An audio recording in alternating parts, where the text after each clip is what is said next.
Baik, Assalamualaikum warahmatullahi wabarakatuh. Jumpa lagi dengan saya, Martunis, di MOOC Academic Writing. Di video ke-6 ini, kita kedatangan tamu seorang blogger, dan dulunya juga duta bahasa yang akan membahas tentang penulisan esai. Jadi, kepada Ibu Dr. Liza Fatiadani, kami persilahkan. Terima kasih Pak Martunis. Assalamualaikum warahmatullahi wabarakatuh. Baiklah, pada kesempatan kali ini saya akan mencoba membahas sedikit tentang penulisan esai.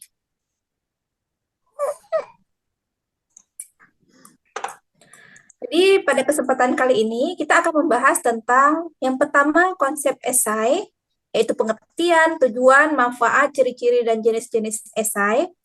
Yang kedua struktur esai, dan yang ketiga teknik penulisan esai. Oke, yang pertama adalah konsep esai.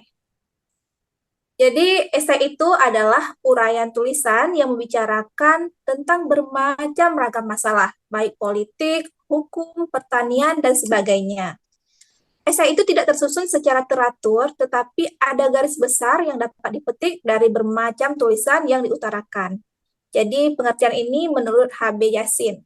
Kemudian, pengertian esai menurut Sumarjo Jakob Saini KM. Esai adalah suatu karangan pendek tentang fakta yang kemudian dikupas menurut pandangan pribadi penulisnya. Jadi di sini kita dapat menyimpulkan bahwa esai, slide, adalah sebuah tulisan yang memvisualkan pemikiran penulis mengenai subjek tertentu yang coba dinilainya. Kemudian esai yang disampaikan harus logis dan mudah untuk dimengerti, serta didukung oleh kenyataan dan opini-opini seorang penulis esai. Dan yang terakhir, esai disusun secara sistematis, setiap langkah direncanakan secara terkendali, konseptual, dan juga prosedural. Adapun tujuan menulis esai, yang pertama adalah untuk meyakinkan pembaca. Kemudian, agar pembaca bisa menerima pendapat penulis, dan yang terakhir memberikan informasi mengenai topik yang dibicarakan. Sedangkan tujuan utamanya adalah agar para pembaca esai tersebut dapat mempercayai sudut pandang permasalahan si penulis yang dituangkan dalam sebuah esai. Adapun manfaat dari tulisan esai itu sendiri adalah berbagi dan membuka pengalaman, ide, dan opini kepada orang lain, mengembangkan gagasan-gagasan baru dari sudut pandang yang berbeda, sebagai jembatan antara pendapat satu dengan pendapat lain yang terjadi di masyarakat. Kemudian juga bisa jadi sebagai bahan pertimbangan semua pihak dalam mengeluarkan berbagai pendapat. Kemudian sebagai solusi baru yang mungkin dapat direalisasikan pada bidangnya, dan juga bisa sebagai alat ukur bagi diri sendiri tentang sejauh mana kemampuan seorang penulis tersebut. Nah, berikut adalah ciri-ciri esai. Jadi, esai itu dia hanya berbentuk prosa ataupun singkat dan dapat dibaca hanya dalam beberapa jam saja, bisa 1 sampai 3 jam. Kemudian memiliki gaya khusus, dan seorang penulis esai yang baik akan membawa ciri dan gaya yang khas yang membedakan tulisannya dengan gaya penulis yang lain. Dan selalu tidak utuh. Ya, berbeda dengan karya tulis yang lain, maka esai ini tidak utuh.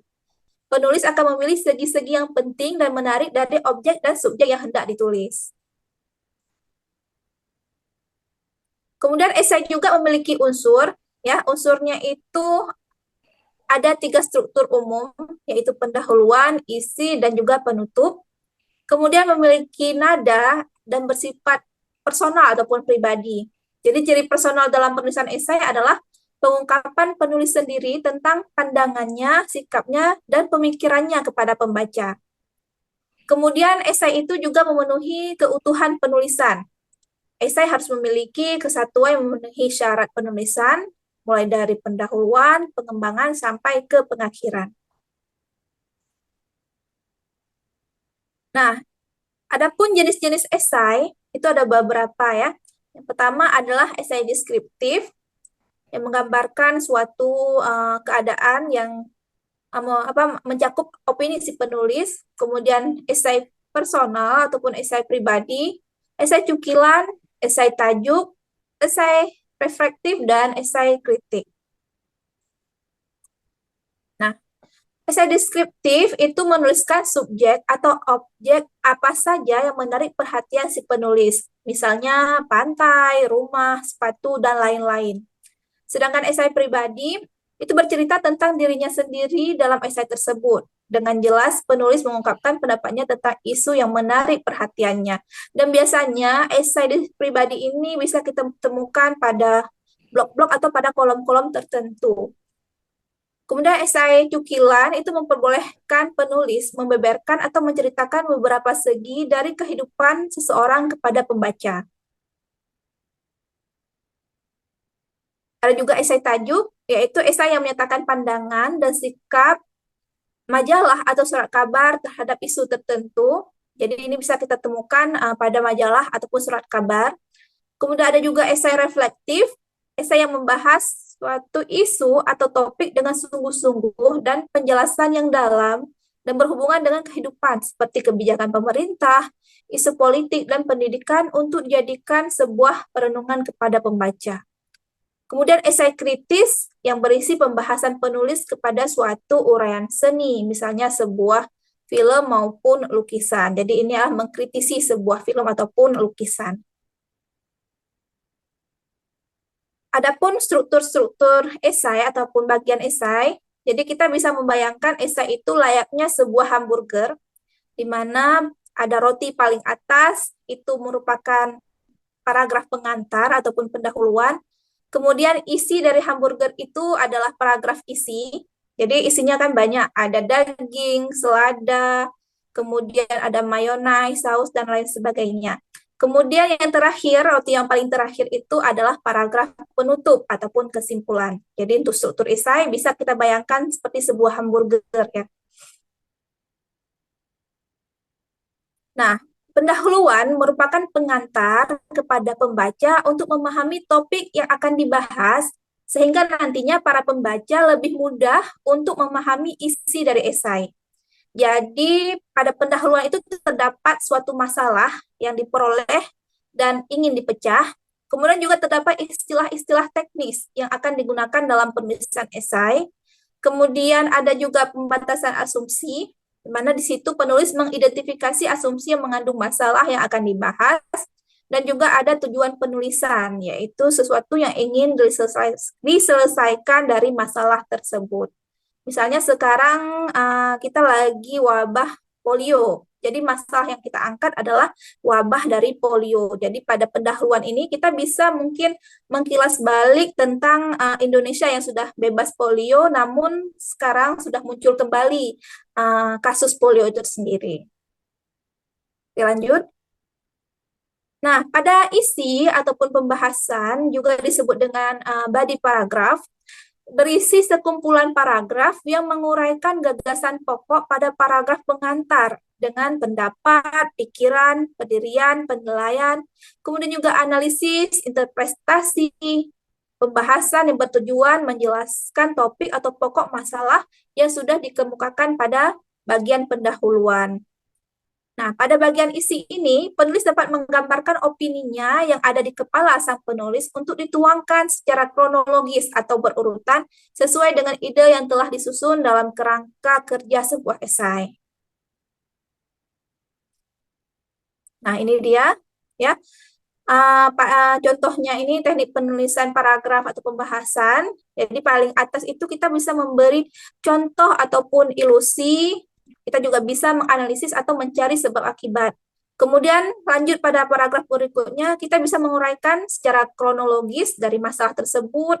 Juga bisa kita menguraikan akibat atau konsekuensi dari sebuah masalah.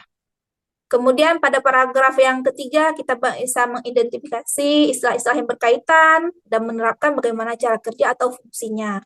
Dan pada paragraf yang terakhir, kita bisa membandingkan atau mengkontraskan suatu masalah, juga bisa melukiskan fisik, kalau misalnya ada tokoh di situ, fisik atau watak orang, tempat, barang, dan tindakan yang dibicarakan.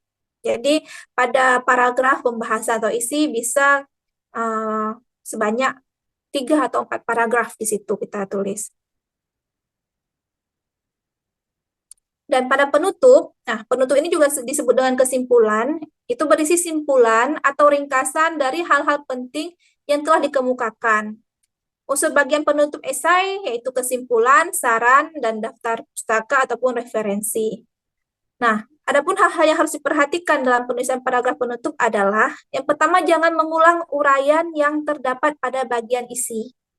Terus juga jangan memasukkan hal-hal baru yang memerlukan ulasan lebih lanjut. Dan yang terakhir, jangan memasukkan bagian dari kerangka teori. Jadi penutup itu adalah kesimpulan dari apa yang sudah kita tulis di atas pada bagian isi. Nah, yang ketiga adalah teknik penulisan esai ataupun langkah-langkah menulis sebuah esai. Yang pertama, kita menentukan tema atau topik terlebih dahulu. Jadi untuk menulis sebuah esai yang baik ataupun yang bagus, maka si penulis itu sebaiknya memilih tema atau tulisan yang menarik perhatian, yang disukai dan yang lebih dipahami, sehingga akan membuat sebuah esai kita itu semakin greget dan kita juga akan lebih mudah membuat esai. Jadi untuk seorang ahli kesehatan, maka sebaiknya kita memilih topik yang berhubungan dengan kesehatan. Pertanian pun demikian, teknik juga seperti itu. Ya, pilihlah apa yang tema-tema yang dekat dengan kita. Tapi kalau misalnya kita ingin menantang ataupun men-challenge diri sendiri tentang topik ataupun tema-tema yang di luar uh, yang di luar pemahaman kita ataupun di luar pekerjaan kita juga tidak masalah ya.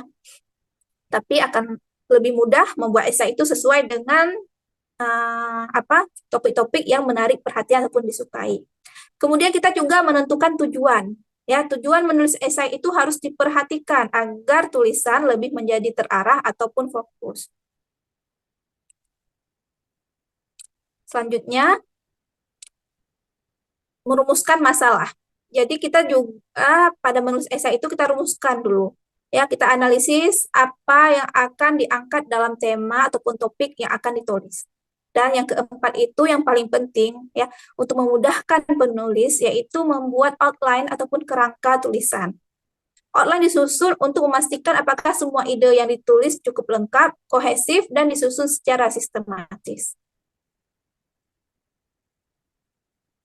Setelah kita buat kerangka tadi, maka lanjut dengan menulis esai. Jadi esai itu ya agar kita lebih terarah, maka esai ditulis berdasarkan outline yang telah dibuat.